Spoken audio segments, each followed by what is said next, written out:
Hello students. तो देखिए Newton's law of motion को आगे बढ़ाते हुए मैंने ये टॉपिक लिया हुआ है आपके लिए फ्रिक्शन। तो देखते हैं फ्रिक्शन क्या होता है। देखिए जब कभी भी हम कोई गाड़ी चलाते हैं या कोई भी चीज, अगर कोई चीज दूसरे चीज के ऊपर स्लाइड होती है तो दोनों सरफेस के बीच में जो फोर्स एक्ट करता है उसको हम क्या बोलते हैं, फ्रिक्शन। बहुत छोटी क्लासेस से आपने इस वर्ड के बारे में सुन रखा होगा, फ्रिक्शन या फिर फ्रिक्शनल फोर्स। फ्रिक्शनल फोर्स क्या फंडामेंटल फोर्स है? नहीं, फंडामेंटल फोर्स नहीं है फ्रिक्शनल फोर्स। ये किससे आती है? ये काइंड ऑफ इलेक्ट्रोस्टैटिक फोर्स ही है फ्रिक्शनल फोर्स। ठीक है, इलेक्ट्रोस्टैटिक फोर्स का एक एग्जांपल कह सकते हो आप फ्रिक्शनल फोर्स को, क्योंकि फ्रिक्शनल फोर्स हमारी फंडामेंटल फोर्स होती नहीं। तो ये फोर्स प्ले में कब आती है? जब एक बॉडी दूसरे बॉडी के ऊपर either it tends to slide over the other body और it actually slides over the other body.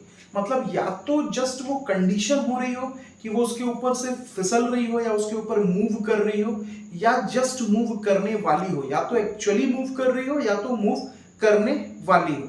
तो जब कभी भी एक बॉडी, सपोज करिए कि हमारी एक बॉडी है और मान लो इसका नाम है ए, और इसके ऊपर मैंने एक और बॉडी रख दी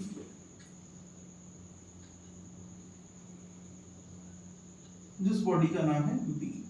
ठीक है, अब देखो, अगर बॉडी बी इस साइड मूव करता है, अगर बॉडी बी इस साइड मूव करता है तो जो सरफेस है ना ए का, जो ए का सरफेस है वो बॉडी बी के ऊपर एक फोर्स लगाएगा, वो बॉडी बी के ऊपर एक फोर्स लगाएगा। और कैसी फोर्स लगाएगा? वो फ्रिक्शनल फोर्स लगाएगा। ठीक है, अब अगर बी इस साइड मूव कर रहा है, मान लेते हैं कि ए जो है वो इधर मूव कर रहा है, अगर ए इस डायरेक्शन में मूव कर रहा है तो जो बी है ना, बी का जो बॉडी है वो ए के ऊपर इस डायरेक्शन में एक फोर्स लगाएगा। ये जो ब्लू कलर से एफ लिखा हुआ है वो क्या है? ये कौन किस पे लग रहा है force? Force on body B due to body A. और ये क्या हो जाएगा? Force on body A due to body B. और यही फोर्स को क्या बोलते हैं? Frictional force. जो ऐसा फोर्स जो दो सरफेस के बीच में लगता हो, ऐसा फोर्स जो दो सरफेस के बीच में लगता हो, कब? Either when one surface is moving over the other surface or it's just tends to move over the other surface। ठीक है, तो फ्रिक्शनल फोर्स का डेफिनेशन हम कैसे दे सकते हैं? तो फ्रिक्शनल फोर्स को हम लिख क्या सकते हैं? इसको हम कैसे लिख सकते हैं? It is that kind of force, it is that kind of force। Hello students, तो देखिए न्यूटन्स लॉ ऑफ मोशन को आगे बढ़ाते हुए मैंने ये टॉपिक लिया हुआ है आपके लिए फ्रिक्शन। तो देखते हैं फ्रिक्शन क्या होता है। देखिए जब कभी भी हम कोई गाड़ी चलाते हैं या कोई भी चीज, अगर कोई चीज दूसरे चीज के ऊपर स्लाइड होती है तो दोनों सरफेस के बीच में जो फोर्स एक्ट करता है उसको हम क्या बोलते हैं? फ्रिक्शन।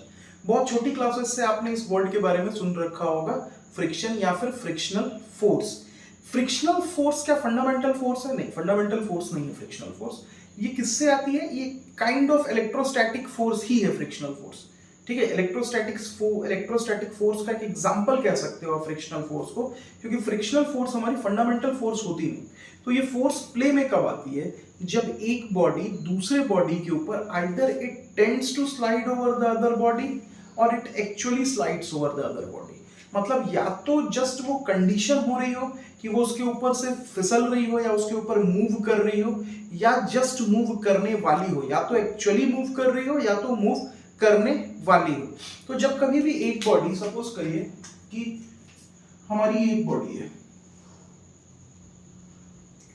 और मान लो इसका नाम है ए, और इसके ऊपर मैंने एक और बॉडी रख दी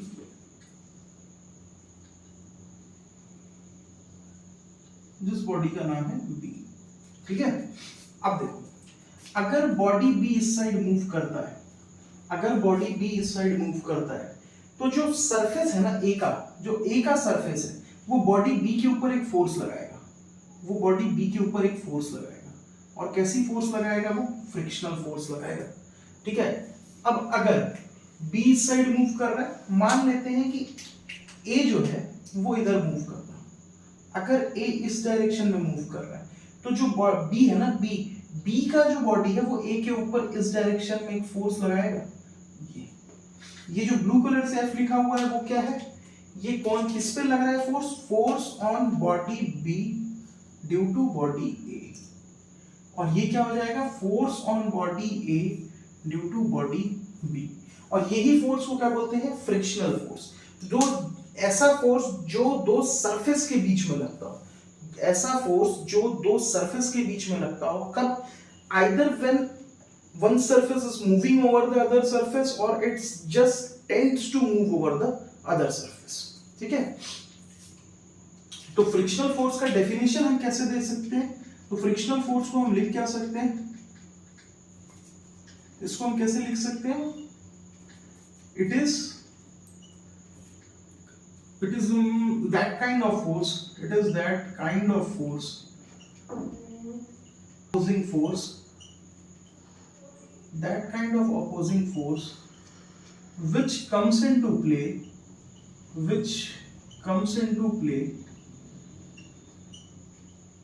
when one body tends to or actually moves over the another body, समझ रहे हैं। और डायरेक्शन ऑफ फ्रिक्शनल फोर्स कैसा होता है, डायरेक्शन ऑफ फ्रिक्शनल फोर्स कैसा होता है, टेंजेंशियल टू द सरफेस, कैसा होता है, टेंजेंशियल, ये देखिए ये ऐसा, डायरेक्शन ऑफ फ्रिक्शनल फोर्स कैसा होगा, tangential to the surface, tangential to the surface, ठीक है। अब देखते हैं कितने टाइप के फ्रिक्शनल फोर्स होते हैं, ध्यान से देखिएगा कितने टाइप के अब देखते हैं कितने टाइप के फ्रिक्शनल फोर्स होते हैं, ध्यान से देखिएगा जरा, देखिए बात की जाए फ्रिक्शनल फोर्स की, तो फ्रिक्शनल फोर्स ब्रॉडली क्लासिफाई किए जा सकते हैं दो टाइप्स में, फ्रिक्शनल फोर्स को ब्रॉडली दो टाइप्स में क्लासिफाई कर सकते हैं। एक फोर्स तो हो गई आपकी एक्सटर्नल फ्रिक्शनल फोर्स, और दूसरी हो जाएगी आपकी internal frictional force.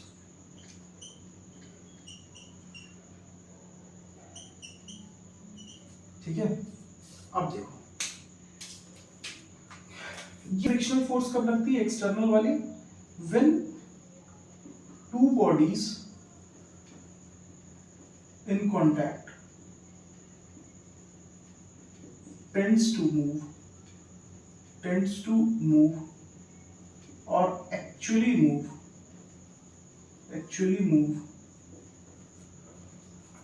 over each other,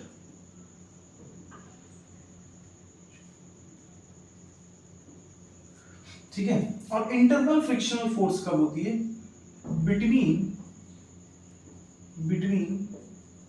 the layers of liquid।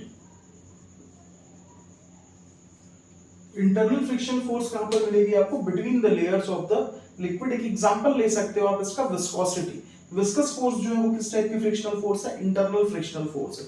और जो फ्रिक्शनल फोर्स दो बॉडीज जो आपस में फिजिकल कांटेक्ट में है उनके बीच जो फ्रिक्शनल फोर्स लगती है वो कैसी हो जाएगी आपकी, एक्सटर्नल फ्रिक्शनल फोर्स हो जाएगी। अब देखिए ये एक्सटर्नल फ्रिक्शनल फोर्स जो है ये फर्दर क्लासिफाई हो सकती है। एक्सटर्नल फ्रिक्शनल फोर्स जो है, एक्सटर्नल फ्रिक्शनल फोर्स जो भी ये फर्दर डिवाइड होगी कुछ टाइप्स में। कौन कौन से टाइप्स होंगे इसके, देखिए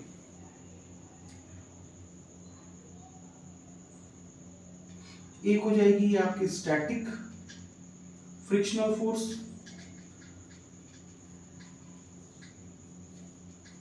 एक हो जाएगी लिमिटिंग फ्रिक्शनल फोर्स,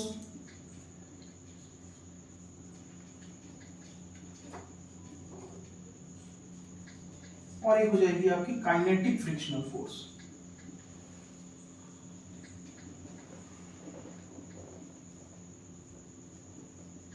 अब एक एक करके ये सारे टाइप्स को समझते हैं। स्टैटिक फ्रिक्शनल फोर्स क्या होगा, देखिए स्टैटिक फ्रिक्शनल फोर्स क्या होगा, पोज करके आप चाहें तो ये नोट डाउन कर सकते हैं जो मैं आपके लिए लिख रहा हूं। देखिए स्टैटिक फ्रिक्शनल फोर्स, ये रहा आपका स्टैटिक फ्रिक्शनल फोर्स, डिनोट कर लेते हैं इसको एफ एस से, स्टैटिक फ्रिक्शनल फोर्स। ठीक है, अब समझो स्टैटिक फ्रिक्शनल फोर्स क्या होता है। स्टैटिक फ्रिक्शनल फोर्स वो फोर्स है कि सपोज करो कि मैं यहां खड़ा हूं और कोई आता है मेरे को धक्का देता है, एक छोटा बच्चा मेरे को धक्का देगा, तो क्या मैं अपनी जगह से मूव करूंगा? नहीं करूंगा। उस बच्चे ने मेरे को थोड़ा और जोर से धक्का दिया, तो मैंने क्या किया, उसको रेजिस्ट किया, और फिर मैंने अगर उसने धक्के की स्पीड को थोड़ी और बढ़ाई, तो मैं जैसे देखो समझो, फिर से समझाता हूँ कि मान लो मैं यहाँ पे खड़ा हूँ और मेरे को इस लाइन पे ही खड़े रहना है, मूव नहीं होना है इधर उधर, कोई मेरे को धक्का देगा मैं मूव नहीं होऊंगा। तो क्या होगा, जब पहली बार मेरे को धक्का लगेगा तो मैंने क्या किया, उस धक्के को, धक्का बहुत हल्का था इसलिए मेरी बॉडी ने थोड़ा सा रेजिस्टेंस ऑफर किया और उस धक्के की फोर्स को मैं ओवरकम कर गया। धक्का थोड़ा और तेज लगा तो मेरे को थोड़ा और रेजिस्टेंस ऑफर करना पड़ा, फिर भी मैं मूव नहीं हुआ। धक्का थोड़ा सा और इंक्रीज किया उस दूसरी बॉडी ने फोर्स, तो मेरे को अपने रेजिस्टेंस को थोड़ा और इंक्रीज करना पड़ा, तब भी मैं मूव नहीं किया। फिर थोड़ा सा और वहां से फोर्स आगे हुआ तो मुझे भी अपनी रेजिस्टेंस को क्या करना पड़ा, थोड़ा और ये प्रोसेस कब तक चलता रहा, जब तक कि वो फोर्स इतना बड़ा नहीं हो गया कि अब मैं वहां से लगने वाले फोर्स को रेजिस्ट नहीं कर पा रहा हूं और अब क्या होगा, मैं मूव कर जाऊंगा अपनी जगह से। तो जब तक मैंने उसको रेजिस्ट किया और अपने पोजीशन को चेंज नहीं होने दिया, उस समय जब वो फोर्स लग रही थी और मैं उसको रेजिस्ट कर रहा था, जब तुम एक, अब इसको ऐसा समझो कि एक बक्सा रखा हुआ है जिसको मैं ढकेलने की कोशिश कर रहा हूं, मैं ताकत लगा रहा हूं लेकिन बक्सा अपनी जगह से हिल नहीं रहा है, मैं बहुत ताकत लगा रहा हूं लेकिन बक्सा अपनी जगह से हिल नहीं रहा है। वो क्यों नहीं हिल रहा है? क्योंकि जब मैं बक्से को ढकेल रहा हूं तो वो जो बॉक्स रखा हुआ है, जो कंटेनर रखा हुआ है, वो क्या लगा रहा है, इन रिटर्न क्या लग रहा है उसके सरफेस पे, उसके सरफेस पे लग रहा है स्टैटिक फ्रिक्शन। क्या लग रहा है? Static friction. स्टैटिक वर्ड का मतलब क्या होता है, जब चीज मूव नहीं कर रही हो। ठीक है, तो यहाँ पे ऑब्जेक्ट क्या करेगा, मूव नहीं करेगा। ठीक, तो static friction comes into play when an object does not slides over the other object. It is the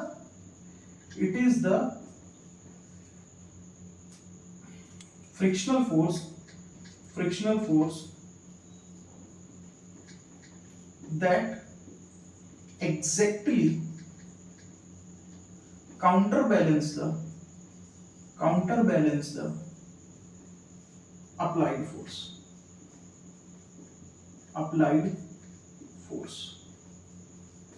ऐसा फ्रिक्शनल फोर्स जो कि एग्जैक्टली सिर्फ काउंटर बैलेंस कर पा रहा है किसको, अप्लाइड फोर्स को। जितना भी फोर्स लगाए ये चीज अभी मूव नहीं कर रही है, तो मैंने जो फोर्स लगाया उसको किसने काउंटर किया।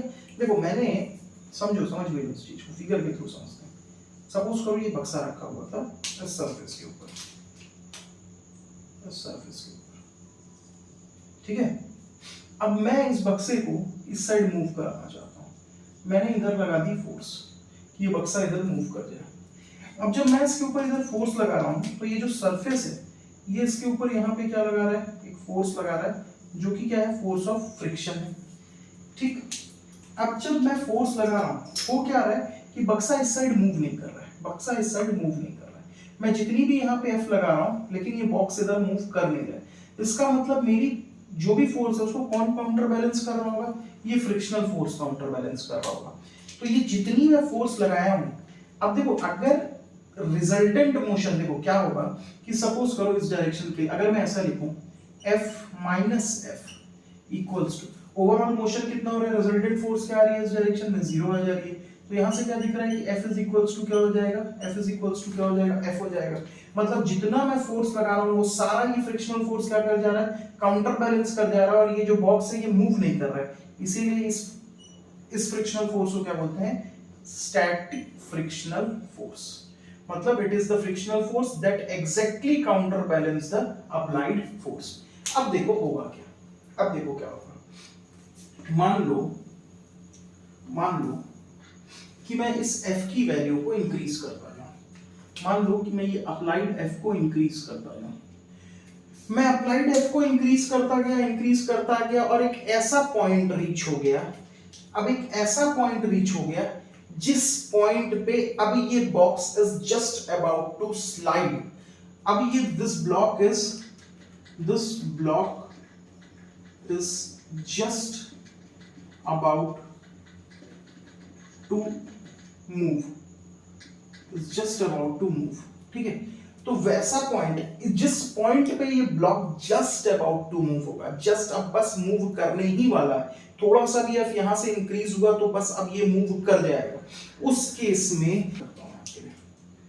मान लो ये है हमारा अप्लाइड फोर्स, अप्लाइड फोर्स, ये है फ्रिक्शनल फोर्स, फ्रिक्शनल फोर्स, और ये है स्टेट ऑफ बॉडी, ये है स्टेट ऑफ बॉडी, ठीक है। मान लो मैंने अप्लाइड फोर्स रखा F और उस समय पे फ्रिक्शनल फोर्स है स्मॉल f और बॉडी जो है वो रेस्ट पे है, अभी मूव नहीं कर रही है, ठीक है। तो इस केस में ये जो फ्रिक्शनल फोर्स होगा, इस फ्रिक्शनल फोर्स को मैं क्या बोलूंगा, F स्टैटिक, ठीक। अब मैंने इस फोर्स को इंक्रीज किया, F प्लस डेल F कर दिया, अब भी बॉडी जो है वो किस स्टेट में है, रेस्ट की स्टेट में है। तब जो फ्रिक्शनल फोर्स होगी वो इस फ्रिक्शनल फोर्स से ज्यादा होगी, लेकिन अभी भी इस फ्रिक्शनल फोर्स का नाम क्या रहेगा, F स्टैटिक। अब एक ऐसा कंडीशन रीच हुआ जब मैंने इसमें और फोर्स लगाई, प्लस डेल F, एक और डेल F ऐड कर दिया, और अब जो स्टेट है बॉडी का वो है just about to move, just about to move. तो अब जो ये F स्टैटिक था ये अपनी किस वैल्यू पे पहुंच चुका होगा, अब ये स्टैटिक फ्रिक्शन अपने किस वैल्यू पे पहुंच चुका होगा, मैक्सिमम वैल्यू पे पहुंच गया होगा। किस वैल्यू पे पहुंच गया होगा, मैक्सिमम वैल्यू पे पहुंच गया होगा। और इसी की जो मैक्सिमम वैल्यू होती है, F स्टैटिक की जो मैक्सिमम वैल्यू होती है, इसी को हम क्या कहते हैं, लिमिटिंग फ्रिक्शन। क्या कहते हैं, लिमिटिंग फ्रिक्शन। इसी को हम क्या कहते हैं, लिमिटिंग फ्रिक्शन, ठीक है। अब ये हो जाएगा लिमिटिंग फ्रिक्शन, ठीक। तो लिमिटिंग फ्रिक्शन का डेफिनेशन हम कैसे लिख सकते हैं, यहीं से हम लिख लेते हैं लिमिटिंग फ्रिक्शन का definition. Limiting friction, limiting friction का डेफिनेशन क्या होना चाहिए बच्चे लोग, it is the maximum value, it is the maximum value of static friction, of static friction when the body is just about to move, ठीक है। ये हो गया। अब एक तीसरा जो फोर्स ऑफ फ्रिक्शन है वो हो गया आपका काइनेटिक फ्रिक्शनल फोर्स। कौन सा, kinetic frictional force, kinetic frictional force. अब ये काइनेटिक फ्रिक्शनल फोर्स क्या होता होगा, ये आप समझ चुके होंगे। अगर स्टैटिक समझ गए, लिमिटिंग समझ गए, तो काइनेटिक समझने में कोई देर नहीं होने लगेगी। दिस, मैं सिर्फ डेफिनेशन लिखता हूं, समझ जाओगे। This force of friction comes into play when a body actually moves over the another body,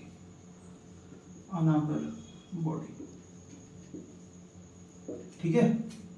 तो क्या हो गया आपका static friction, it is the frictional force that exactly counter balance the applied force. Limiting force, limiting frictional force क्या हो गई, limiting कौन सी force, frictional. Limiting frictional force क्या हो गई, it is the maximum value of static friction when the body is just about to move. और kinetic frictional force क्या हो गई, this force of friction comes into play when a body actually moves over the another body. Limiting frictional force, limiting frictional force, गलती हो गई spelling की, limiting frictional force, ठीक है। अब आगे बढ़ते हैं। देखिए ग्राफिकली हम इस चीजों को, तीनों चीजों को एक साथ कैसे समझ सकते हैं। देखो काइनेटिक फ्रिक्शनल फोर्स है, ये जो काइनेटिक फ्रिक्शनल फोर्स है, काइनेटिक फ्रिक्शनल फोर्स, ये भी आपकी दो टाइप की हो सकती है। कौन सी, sliding frictional force, sliding frictional force, एक हो सकती है, और दूसरी हो सकती है आपकी रोलिंग फ्रिक्शनल फोर्स। और rolling frictional force, frictional force देखो, स्लाइडिंग फ्रिक्शनल फोर्स को हम क्या लिख सकते हैं, स्लाइडिंग फ्रिक्शनल फोर्स को हम क्या लिख सकते हैं, सिंपल सा डेफिनेशन है, स्लाइडिंग फ्रिक्शनल फोर्स मैं लिखूंगा और आप लोग खुद ही समझ जाओगे क्या होगा ये, this frictional force comes into play when one body slides over another body। अब ये कैसा है, स्लाइडिंग करने का क्या मतलब है, देखो अगर एक सैक ऑफ पोटैटो है और उसको मेरे को खींच के ले जाना है, तो सैक ऑफ पोटैटो और जमीन के बीच में जो फ्रिक्शनल फोर्स लगेगा या जिस टाइप ऑफ मोशन होगा उसको क्या बोलते हैं, स्लाइडिंग मोशन। किसी बक्से को, बिना पहिए वाले बक्से को जब आप धक्का देते हो जमीन के ऊपर, तो जो मोशन होता है उस मोशन को क्या बोलते हैं, स्लाइडिंग मोशन। ठीक है, और दूसरा क्या है आपका, रोलिंग फ्रिक्शनल फोर्स। तो रोलिंग फ्रिक्शनल फोर्स क्या होनी चाहिए, आप लोग खुद ही बोलो क्या होगा रोलिंग फ्रिक्शनल फोर्स। अब मेरी ऑफलाइन क्लास तो नहीं है लेकिन लोगों की आवाज सुनाई दे। Rolling frictional force, rolling frictional force, rolling frictional force क्या हो जाएगा, simply this frictional force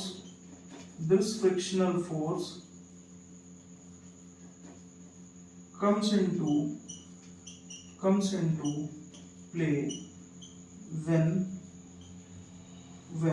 one body rolls over the other body। समझे, तो ये कौन सा हो जाएगा, रोलिंग फ्रिक्शनल फोर्स। एग्जांपल, जब आपकी कार रोड के ऊपर मूव करती है तो वो चक्के के सहारे क्या करती है, रोड के ऊपर वो रोल होती रहती है, घुमती रहती है, चलती रहती है। लेकिन जब आप ब्रेक अप्लाई करते हो कार में, तो चक्का क्या होता है, सड़क के ऊपर स्लाइड होता है, वो मूव नहीं करता, वो क्या होता है, ऐसा रुकता है और फिसलता हुआ जाता है। तो जो ब्रेक मारने पे जब मोशन होता है वो कौन सा मोशन होता है, स्लाइडिंग वाला मोशन। ठीक है, जब ब्रेक मारते हो चक्का रुक जाता है, और कई बार ऐसा होता है ना आपकी कार क्या होती है, फिसल के आगे पीछे चली जाती है, तो जो फिसल के मोशन होता है वो कौन सा होता है, स्लाइडिंग का।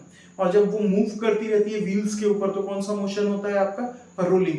या उससे भी सिंपल है वो, आप देखिए स्लाइड्स, जो छोटे बच्चे जो स्लाइड्स पे फिसलते हैं, तो वहां पे जो स्लाइड और बच्चे के बीच में जो वहां पे जो मोशन हो रहा है, वो वाले मोशन को क्या बोलते हैं, स्लाइडिंग।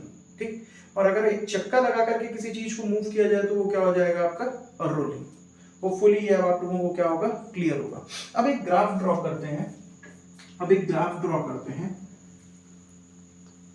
अप्लाइड फोर्स और फ्रिक्शनल फोर्स के बीच में, अप्लाइड फोर्स और फ्रिक्शनल फोर्स के बीच में एक ग्राफ ड्रॉ करते हैं। देखिए, variation of applied force, frictional force with applied force. मान लीजिए ये है हमारी फ्रिक्शनल फोर्स,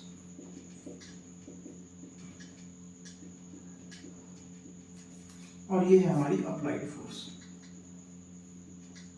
ये है हमारी अप्लाइड फोर्स। देखिए, शुरुआत में जब हम किसी ऑब्जेक्ट के ऊपर फोर्स लगाते हैं तो बहुत देर तक तो वो क्या करता है, उसको रेजिस्ट करता है। फिर क्या होगा, देखिए ये ऐसा, ये जो मैक्सिमम पॉइंट आया, ये जो मैक्सिमम पॉइंट अचीव किया मैंने, जहां तक वो रेजिस्ट किया, अब उसके बाद वो फर्दर रेजिस्ट नहीं कर सकता। यही वाला कौन सा फ्रिक्शन का पॉइंट होता है, यही वाला पॉइंट क्या होता है, लिमिटिंग फ्रिक्शनल फोर्स का होता है। कौन सा होता है, लिमिटिंग फ्रिक्शनल फोर्स का। अब इसके बाद जब फोर्स लगती है तो क्या होता है, थोड़ा सा कम फोर्स भी लगे तो ऑब्जेक्ट क्या करने लगता है, मूव करने लगता है। क्या करने लगता है, मूव करने लगता है। अब जब ऑब्जेक्ट मूव करने लगता है तो उसके ऊपर एक कांस्टेंट फ्रिक्शनल फोर्स लगती रहती है। कैसी, कांस्टेंट फ्रिक्शनल फोर्स। और वो कैसी होती है, काइनेटिक फ्रिक्शनल फोर्स। सरफेस और मूविंग ऑब्जेक्ट के बीच में जो फोर्स लगती है, जब ये ऑब्जेक्ट मूव कर रहा हो तो कैसी फोर्स, फ्रिक्शनल फोर्स लगती है, काइनेटिक फ्रिक्शनल फोर्स। और ये कैसी होती है, कांस्टेंट इन नेचर हो जाती है। ठीक है, तो यहां पर देखिए, यहां तक कौन सी फोर्स काम कर रही थी मेरी, ये थी मेरी स्टैटिक फ्रिक्शनल फोर्स। और ये वहां से यहां तक का कौन सा रीजन हो जाएगा मेरा, काइनेटिक फ्रिक्शनल फोर्स का। ठीक है। और ये टॉप पे क्या है, ये मेरा ये वाली जगह कौन सी है मेरी, ये है मेरी लिमिटिंग फ्रिक्शनल फोर्स की, ठीक। इसके बाद जब अप्लाइड फोर्स बढ़ा तो ऑब्जेक्ट क्या करने लगा, मूव करने लगा, ठीक है। थोड़ी सी कम फोर्स पे भी इसके बाद क्या करेगा, ऑब्जेक्ट मूव करने लगेगा। यहां तक क्या था, यहां से यहां तक जो फोर्स था वो कहां पे जा रहा था, तो इसको आप इस तरीके से भी समझ सकते हो कि इनर्शिया ऑफ रेस्ट को ओवरकम करने के लिए वो पूरा फोर्स यूज हो गया। इनर्शिया ऑफ रेस्ट क्या होती है, body at rest tries to remain at rest, तो जो रेस्ट पे रहने की उसकी टेंडेंसी थी उसको ओवरकम करने के लिए यहां से यहां तक का अप्लाइड फोर्स यूज हो गया, या उसी को हम क्या कह सकते हैं कि वो क्या हो गया, हमारा फ्रिक्शनल फोर्स के लिए यूज हो गया, ठीक है। आगे बढ़ते हैं, देखते रहिए।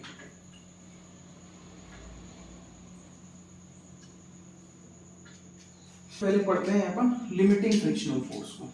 Limiting frictional force, limiting frictional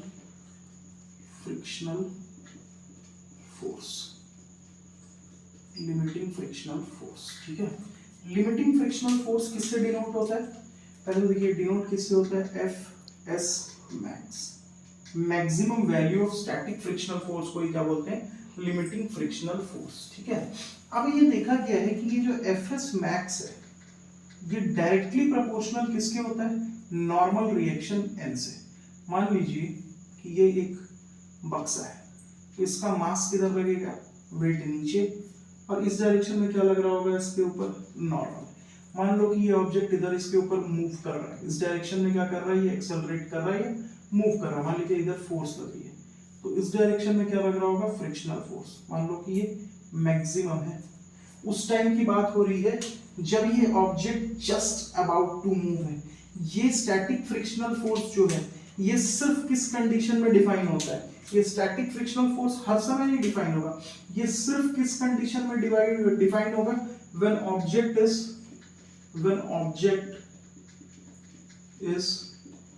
just about to move, उसी केस में ये डिफाइन होता है, ठीक है। तो F S is proportional to क्या हो जाएगा आपका एम, और फिर क्या लिख सकते हैं हम, F S max is equals to mu S time of M, जहां पे ये म्यू एस, जहां पे इस म्यू एस को क्या बोला जाता है, coefficient of static friction, coefficient of static friction, ठीक है। और इसको और क्या लिख सकते हैं, यहां से एक स्टेप और भी लिख सकते हो, तो आप डिफाइन भी कर लोगे, तो यहां से म्यू एस की वैल्यू कितनी आ जाएगी आपकी, F S max upon N, और इस केस में एन किसके इक्वल दिख रहा है आपके, एन, ठीक है। तो ये क्या हो जाएगा, mu S is the ratio of maximum static friction to MG, या maximum static friction to normal, ठीक है। अब वैसे ही हम देखते हैं काइनेटिक फ्रिक्शन को, किसको, काइनेटिक फ्रिक्शन को।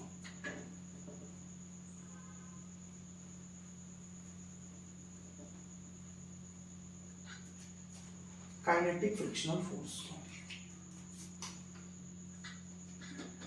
तो काइनेटिक फ्रिक्शनल फोर्स, पहली चीज तो आपको इसको देख करके ये समझनी कि काइनेटिक फ्रिक्शनल फोर्स जो होती है वो स्पीड पे डिपेंड नहीं करती, ये स्पीड ऑफ ऑब्जेक्ट पे डिपेंड नहीं करती है। लेकिन क्या हर समय नहीं डिपेंड करती, ऐसा है क्या, नहीं, ऐसा भी नहीं कि बिल्कुल डिपेंड नहीं करती।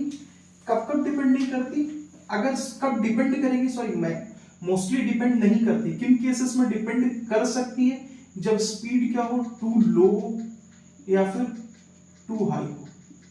अगर स्पीड बहुत ज्यादा हाई है और बहुत ज्यादा लो है तब तो काइनेटिक फ्रिक्शनल फोर्स उस पर डिपेंड करेगा, नहीं तो बाकी केसेस में काइनेटिक फ्रिक्शनल फोर्स जो होता है वो स्पीड पे डिपेंड नहीं करता है। इसको हम कैसे लिख सकते हैं, देखिए इसको भी लिखने के लिए सपोज करिए एक ऑब्जेक्ट है, ये लगा इसका mg नीचे एंड ऊपर, ये ऑब्जेक्ट इस तरफ मूव कर रहा है। अगर ये इस तरफ मूव कर रहा होगा तो इसके ऊपर क्या लग रहा होगा आपका, अगर मूव कर रहा होगा तो कौन सा फ्रिक्शनल फोर्स लग रहा होगा, F काइनेटिक। तो हम क्या देखें कि F काइनेटिक जो है स्मॉल लेटर से डिनोट होगा फ्रिक्शनल, F काइनेटिक भी प्रोपोर्शनल है किसके, n से, F काइनेटिक भी किसके प्रोपोर्शनल है, n से, और F काइनेटिक को लिख सकते हैं प्रोपोर्शनल टू म्यू के टाइम्स ऑफ n, क्या लिख सकते हैं, म्यू के टाइम्स ऑफ एन। जहां पे ये म्यू के क्या होता है, जैसे म्यू एस क्या था, कोफिशिएंट ऑफ स्टैटिक फ्रिक्शन, वैसे ही म्यू के क्या हो जाएगा, कोफिशिएंट ऑफ काइनेटिक फ्रिक्शन। ये क्या हो जाएगा आपका, कोफिशिएंट ऑफ काइनेटिक फ्रिक्शन। ठीक है, ये बन जाएगा आपका coefficient of kinetic friction. Next topic उठाते हैं हम, चलिए नेक्स्ट टॉपिक देखते हैं हम, angle of friction. Angle of friction, angle of friction.